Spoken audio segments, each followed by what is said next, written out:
in the olden days, it's like every steps of building a canoe, they have to kill someone. So it's like a sacrificial practice. So before they went out before they going out, if they're planning to build a big tour, even after the planning, before they go and cut down the trees, they have to kill someone. It's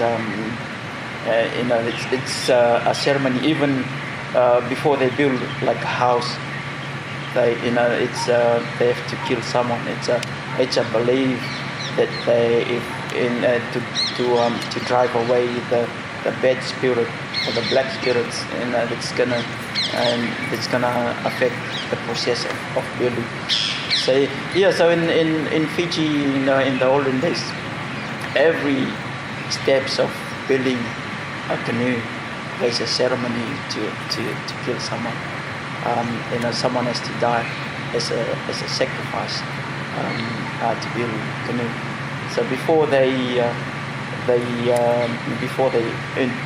on the launching day, when everything is fully intact, when they have to roll out the canoe into the water, they use rollers. So they don't use like wood. They use people. They use people are lying down all the way down to the edge of the water as a rollers. So they roll down. So these people have been sacrificed in just to get this canoe into the water. In the olden days, and when the Christianity came to Fiji, they found out that it's like every time they have to build a canoe, they have to kill someone. So that's they stopped.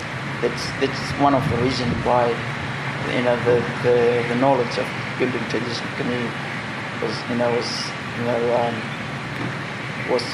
lost, because they put a stop to building big tours because of that reason. So that's the ceremony they're gonna involve in a process of building a canoe.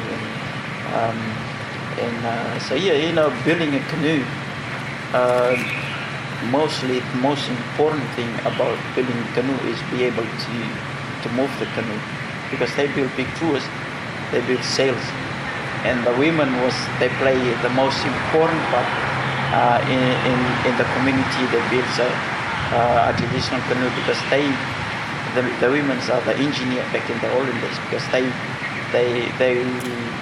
they build the sails, they weave the panel that got stitched together to make one whole sail.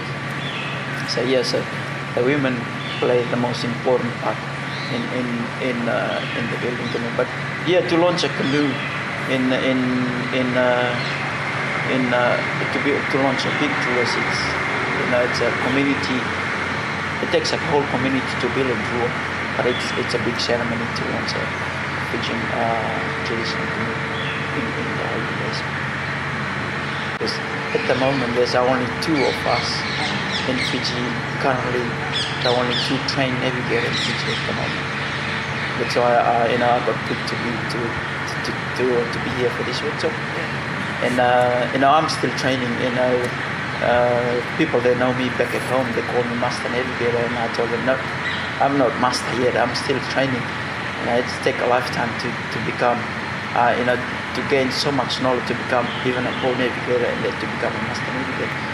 I was still young to remember everything that my grandmother taught me about traditional sailing, and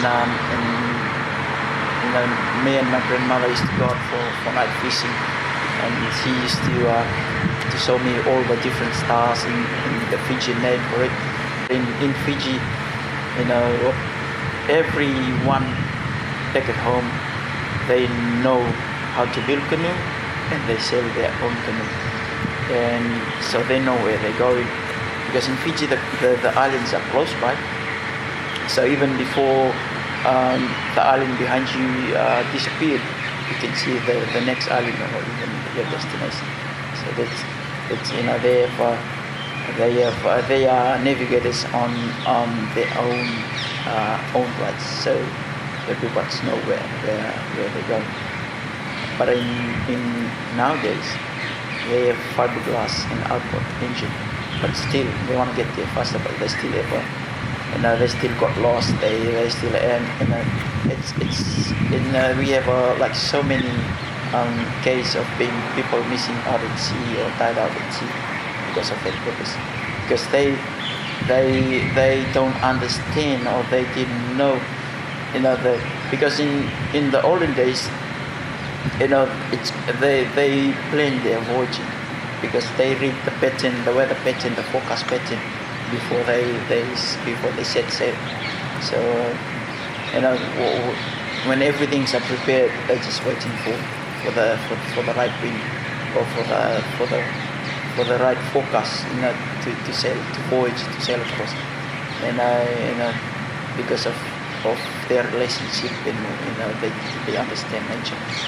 And nowadays, people that thought to themselves, they travel every day, they had experience, they can just go anytime. But the oceans, they don't really care about who you are, whether you have experience or whether you knew. But when if you don't understand the oceans, you're gonna get into trouble.